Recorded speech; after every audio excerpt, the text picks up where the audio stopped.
It began as a sketch, an idea on a piece of paper. Elegant lines, sleek shapes, the perfect marriage of great design and classic engineering. The days are over that the designer can just do a design and then the engineers has to figure it out. We now produce and develop cars in 3 years' time. That's very fast. And we can only do that when we, as designers, communicate with the engineers. Bringing a car into the world is like bringing a baby into a world. A man can't do it alone, a woman can't do it alone. You need both of them. And if they do it with a lot of love, it works a lot better. It's taken years, but designers and engineers at BMW are close to turning that dream into reality. From Africa to Tokyo, they've tested prototypes of the car, pushing it in chilling cold and choking heat. Now mass production is about to begin on what BMW has been calling the E63. The rest of the world will soon know it as the 645 CI.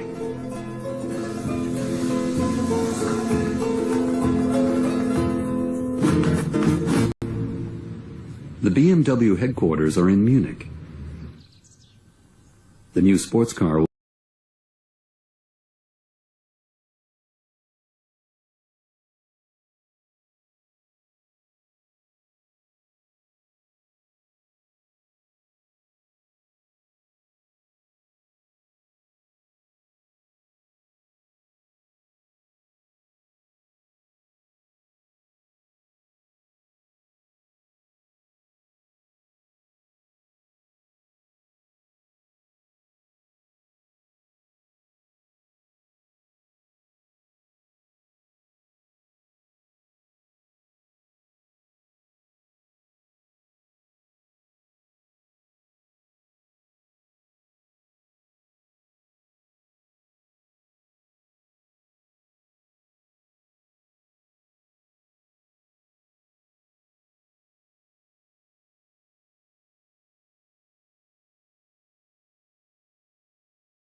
Workers in this Japanese factory have said goodbye to the assembly line and hello to the D shop.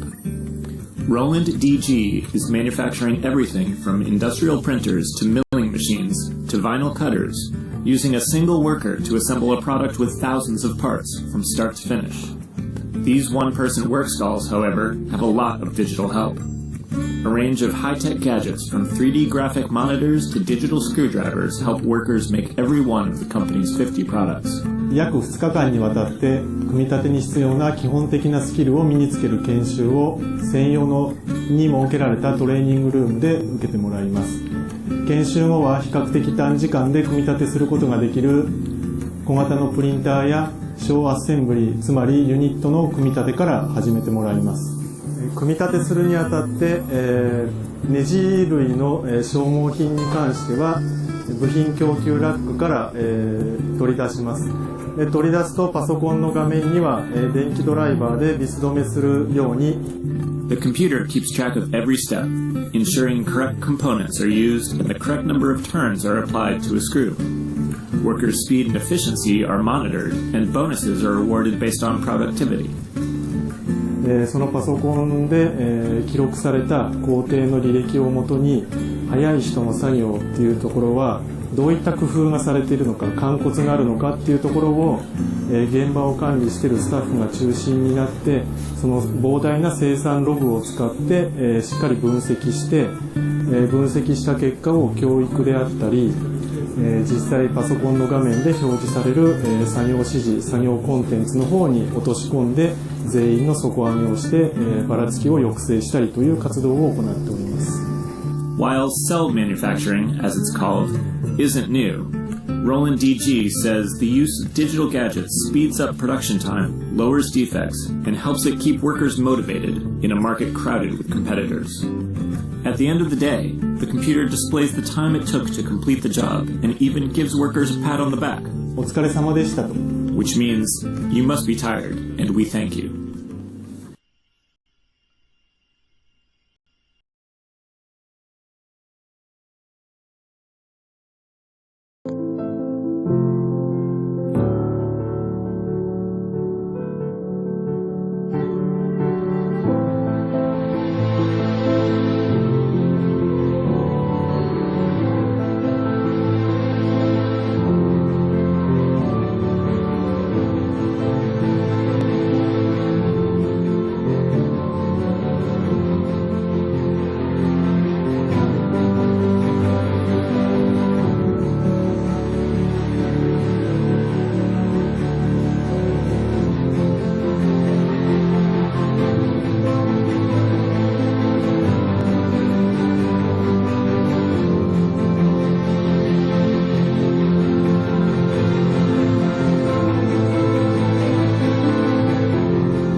Lagi kue masalah. Ini kan 落とし方が絶妙だよね。そこタッチ。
All infrastructure design and development, like buildings, bridges, highways, dams, etc., are dependent on our scientific understanding of this subject, called strength of materials. This subject is also known as mechanics of solids. Now let us study a bridge on which hundreds of vehicles and trains cross daily. Strength of the bridge structure is sufficient to take this load of vehicles, trains, etc. How? Because of the ability of the structural design and materials used to withstand the load without failure. Engineers like you design and select the materials required to construct this bridge after calculating the strength required of the columns, beams, shafts, etc. Engineers also plan and design this bridge to avoid wastage of materials, ensuring strength and stability. If an external force is applied on a material, it will have some internal resisting force and may deform. The subject of strength of materials deals with relationship between internal resisting forces, deformations, and external loads.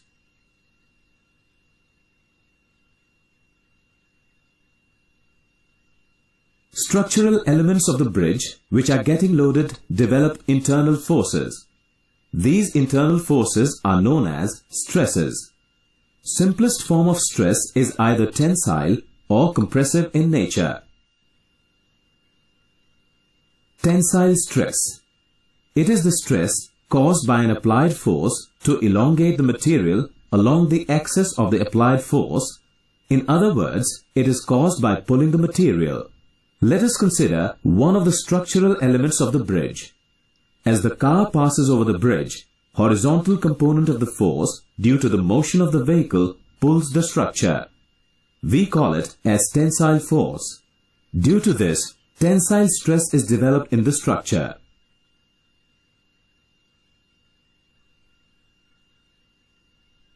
What is compressive stress?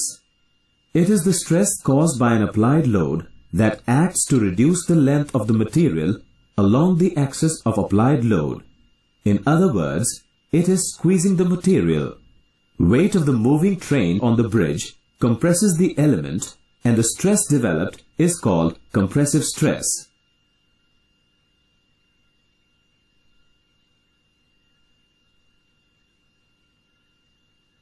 A more complex type of stress is shear stress. It is caused by a pair of opposing forces acting along the parallel lines of action through the material. In other words, it is caused by sliding the faces of the material.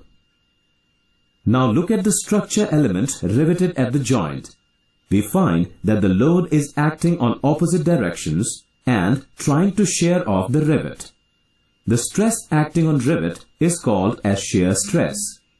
It is caused by a pair of opposing forces acting along parallel lines of action through the material.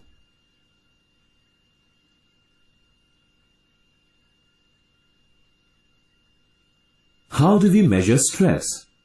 Stress is defined as resisting force per unit area, but in equilibrium condition, the resisting force is equal to the applied force. Thus, we can say stress is force per unit area and is expressed as sigma is equal to P upon A, where A is the cross-sectional area, P is the external force.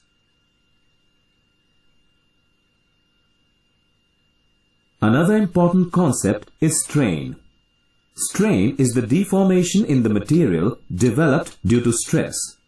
Strain is the representation of extension or compression of a component under load.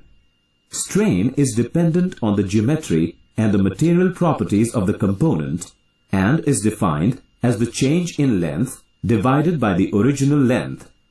Similar to stress, there is tensile strain and compressive strain. Shear strain is measured by the angle through which the body distorts due to stress.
Direct metal laser sintering, also known as DMLS, is an additive manufacturing technology that creates metal parts directly from 3D CAD data without the need for tooling.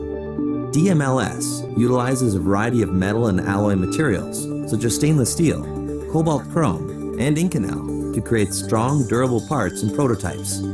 DMLS is an excellent choice for functional metal prototypes, high-temperature applications, and end-use parts. The DMLS process begins in the same fashion as other layer additive manufacturing technologies. A program takes 3D CAD data and mathematically slices it into 2D cross-sections. Each of these sections will act as a blueprint, telling the DMLS machine exactly where to sinter the metal material. The data is then transferred to the DMLS equipment.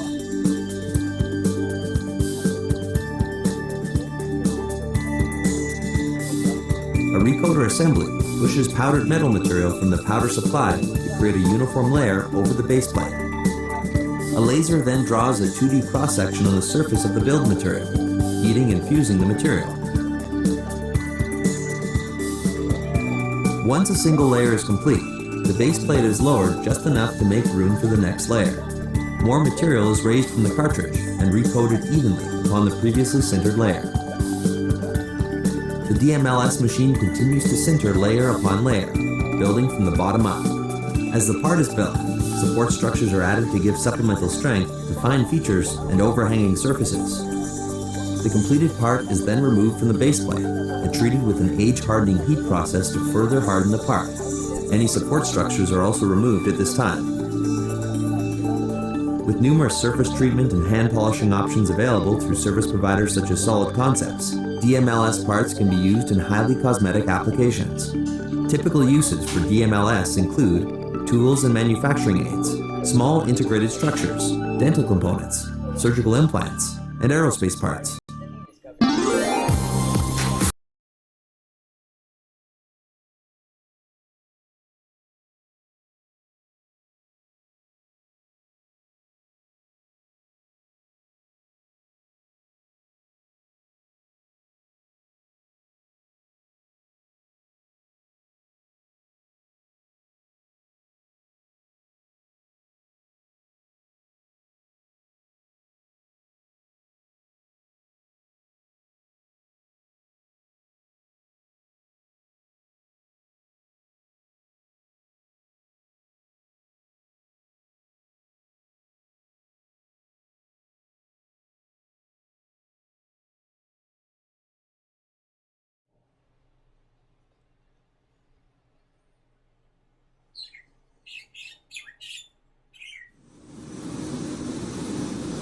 Steel is highly resistant to shaping when it's cold, and for that reason it is generally rolled whilst it's hot.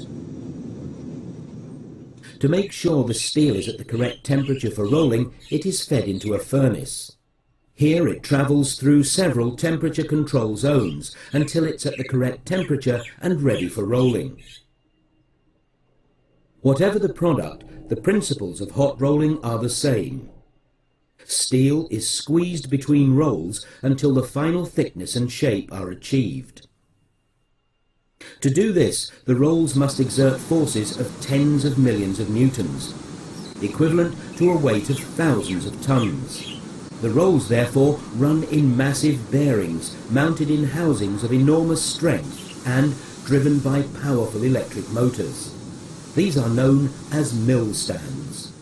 The layout of a rolling mill can vary from a simple single-stand mill to several stands positioned either side by side or in a line. The mill rolls themselves can either be plain for flat products such as strip, used for products such as cladding, or profiled for sections, beams and columns for use in construction. Mill stands have various roll arrangements depending on the product being rolled. The simplest arrangement is a two-high stand, used mainly for long products such as sections. For light sections and bars, three-high stands are sometimes used, with the steel passing one way through the bottom gap and back through the top gap. Four-high stands have two work rolls in contact with the steel, supported by larger backup rolls to prevent distortion caused by the rolling face. These give greater accuracy for rolling flat products, such as plate. Universal beam mills include stands with both horizontal and vertical rolls bearing on the steel simultaneously. The rolled steel is then cooled in a way appropriate to its end use and prepared for further processing or dispatch.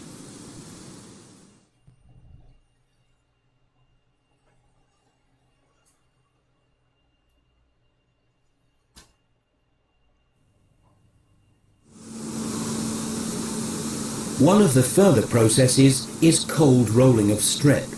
This is used to produce a thinner, flatter product than is possible on a hot mill, down to a thickness of 0.15 millimeters. Forming properties and surface finish of cold-rolled strip is better. It can also be coated with zinc to protect it from corrosion, with tin for cans, and with a plastic coating or paint for protection and decorative purposes.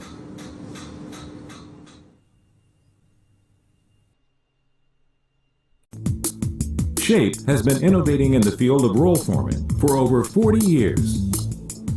Among many advancements, SHAPE has developed 3 distinct processes for inline sweeping.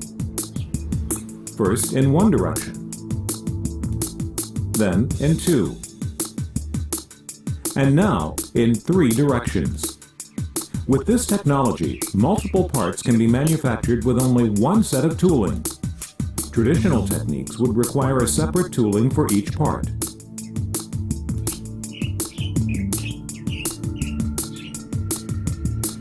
Using the highest strength steel sheet, the roll forming process starts at the coil feeder, where material enters the line.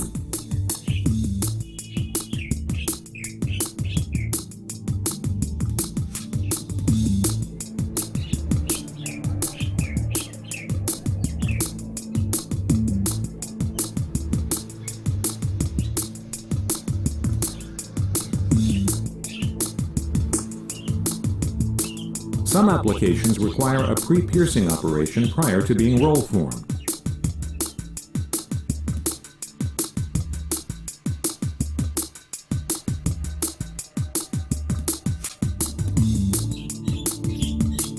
The roll form tooling creates the cross-section.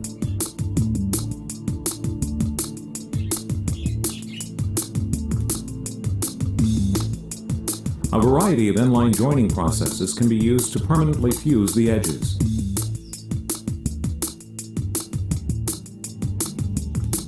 This is followed by the inline sweep, changing the shape further in 1,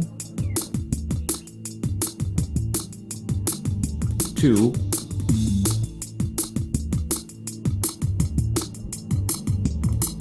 or 3 directions. Roll forming can use martensitic steel up to 1700 megapascals.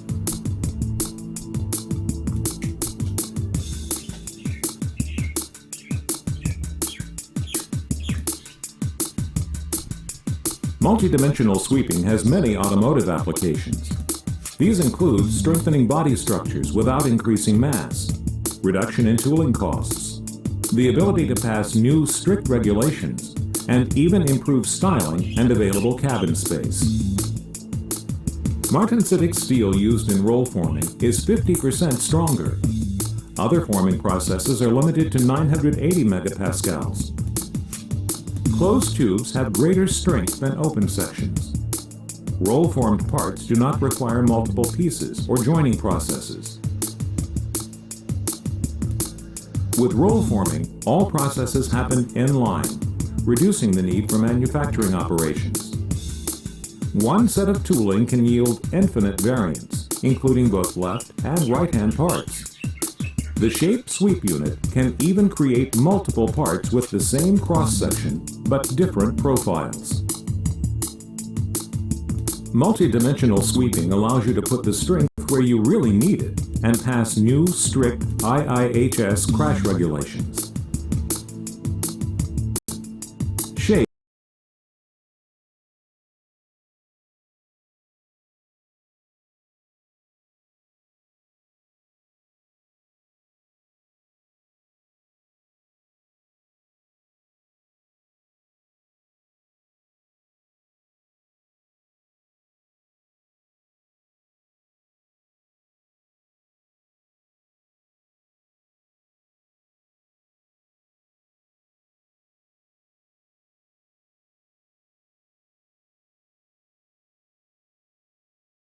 Forging is the controlled deformation of metal into specific shapes by the use of compressive forces.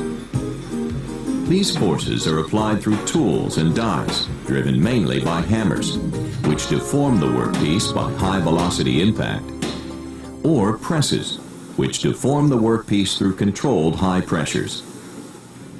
Forging is one of the oldest metalworking processes, dating as far back as 8000 BC. It is utilized today to reduce the cross-section, improve the metallurgical microstructure, provide directional grain flow, and eliminate porosity of cast ingot in fabricating wrought mill forms, and to form discrete parts to near net shape from these wrought mill forms, further refining microstructure and directional grain flow. Because of these effects on microstructure and grain flow, the mechanical performance of wrought mill forms and parts is typically superior to that of cast metals. Open die forging is performed on ingot, billet, bar, or a preform, and is the deformation of a workpiece between flat or shaped dies without completely restricting metal flow. This deformation can result in lengthening of the workpiece while reducing its cross-section, upsetting regions along the length to greater sizes than adjacent regions, or bulging the workpiece's cross-section while reducing its length.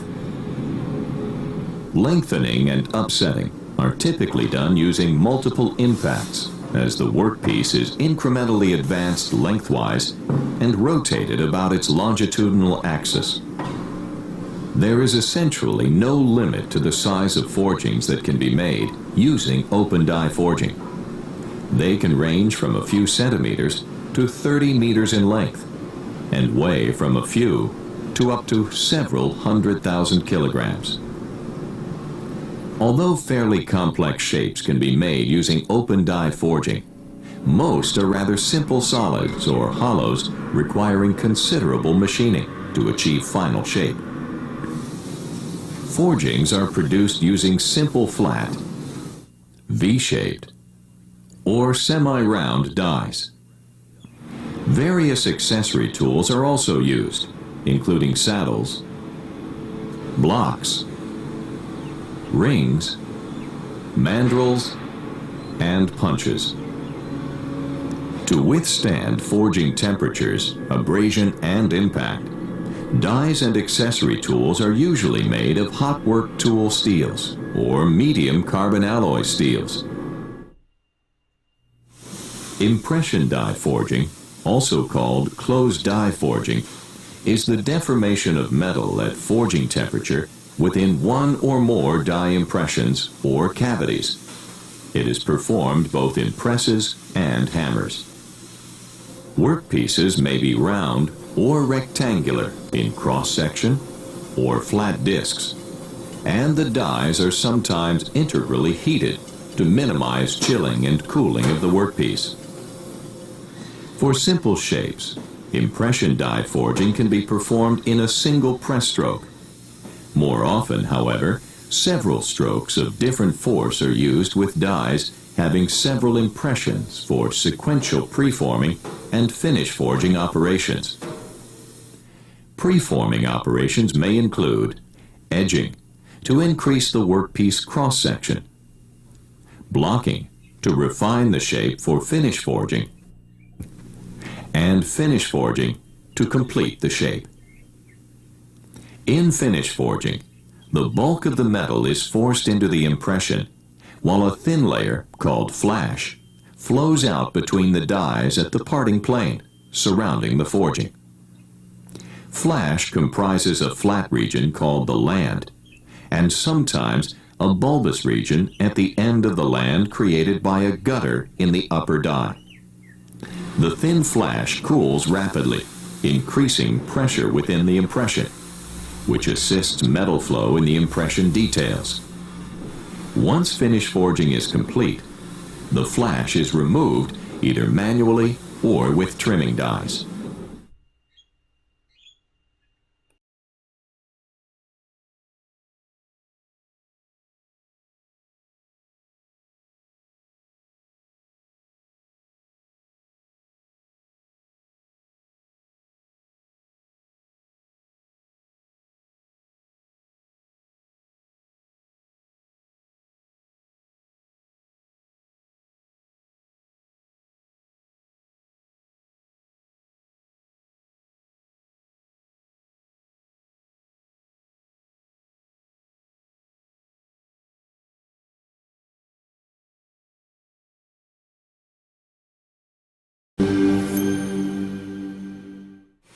The primary type of hot extrusion is direct or forward extrusion. In direct extrusion, the hot billet is loaded into a thick wall container and forced through an extrusion die secured in a holder. The force for extruding is applied by a ram, along with an intermediate reusable dummy block. Metal flow from the die is in the same direction as the forward motion of the ram. Since the surface of the billet length slides along the wall of the container, extrusion force depends on the friction between the billet length and the container and the material. The friction portion of the force can be reduced by using lubrication. Force increases rapidly as the billet is upset to fill the container, then increases further as breakthrough force before extrusion begins.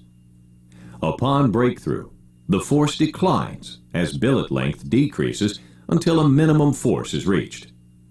As the billet thins, the force rapidly rises again to continue metal flow radially toward the die opening. Resistance to deformation or force requirements increase markedly as the thickness of the butt or unused billet portion decreases. Hot extrusion is most commonly performed on horizontal hydraulic presses. Hot extrusion presses are usually rated in force capacity, which translates to the amount of pressure applied to the billet. That pressure depends on billet material and temper, its cross-section and complexity, length and temperature, extrusion speed and reduction or extrusion ratio.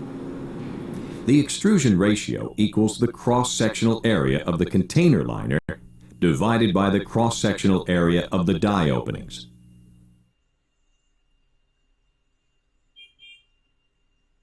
Extrusion is a continuous process in which thermoplastic feedstock material in an extruder is transformed into a molten, viscous fluid using heat and mechanical shearing. This thermoplastic fluid is then forced through a die opening where it is shaped and cooled into solid form. These forms include bar and rod, tube and pipe, or profiles such as angles and other cross-sections, flat products such as sheet and plate, flexible film for bags and packaging, monofilaments, and wiring insulation. Thermoplastic feedstock is fed to the feed barrel from the hopper. Hoppers are typically vacuum-fed automatically, but may be filled manually. As the feedstock enters the feed barrel, it is driven forward by the rotation of the screw. The feedstock plasticizes or melts as the rotating screw drags it forward. This is referred to as drag flow. Drag flow causes the thermoplastic molecules to slide over each other, creating frictional heat, which melts the material. External heating bands provide additional heat to the feed barrel, bringing the material to its final temperature. Two of the principal plastic extrusion processes are profile extrusion and blown film extrusion. Profile extrusion is a horizontal process used to make long, continuous shapes having a constant cross-section or profile. The profile is extruded into a long horizontal cooling tank or trough filled with water. This water cools and solidifies the extruded plastic as it exits the die. At the end of the cooling tank, haul-off rolls pull the profile away from the die at a uniform controlled speed. As the profile is pulled through the haul-off rolls, a cutter shears it to the required length for further processing. Some profiles are difficult to extrude because of shrinkage and the flow characteristics of the plastic. Typically, generous internal and/or external corner radii are used to minimize these concerns. Additionally, some profile extrusions may also require inline sizing to achieve dimensional tolerances. The blown film extrusion process uses an extruder to pump molten plastic vertically up through a die having a 360-degree annular opening on its top. This produces a tubular film extrusion, which is subsequently filled with air. As a result, the tube expands out into a bubble, having a diameter larger than the diameter of the annular opening of the die. The tubular bubble cools as it is pulled up. When sufficiently cooled, the bubble is flattened within a collapsing frame. The flattened plastic is then pulled through a series of rolls, commonly referred to as nip rolls. Nip rolls help to maintain tension on the flattened plastic film as it is guided to a winder and wound onto a core for later use.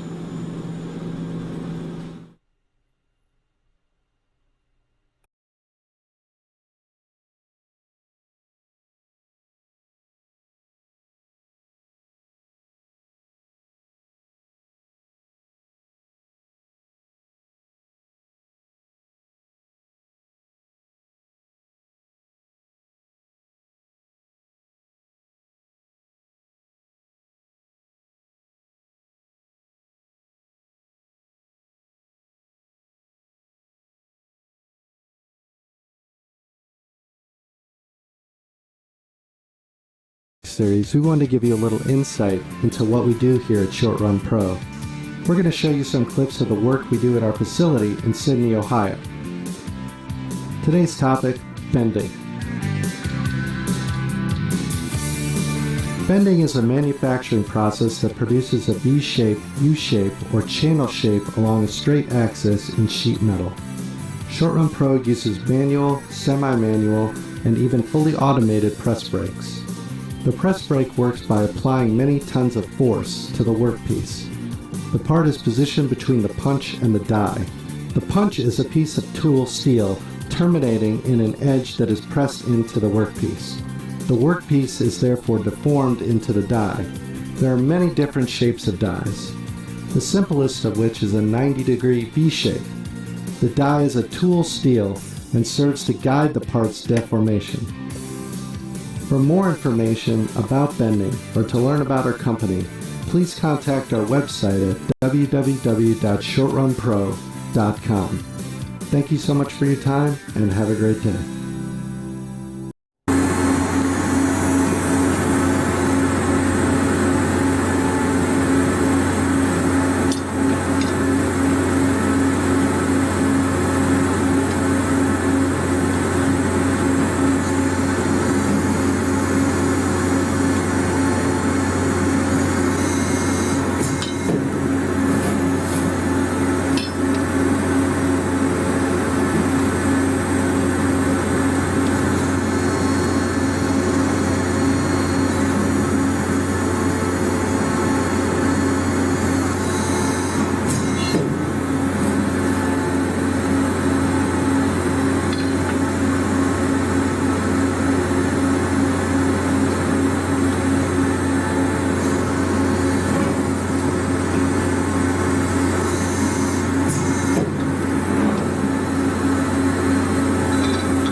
好，我们的观众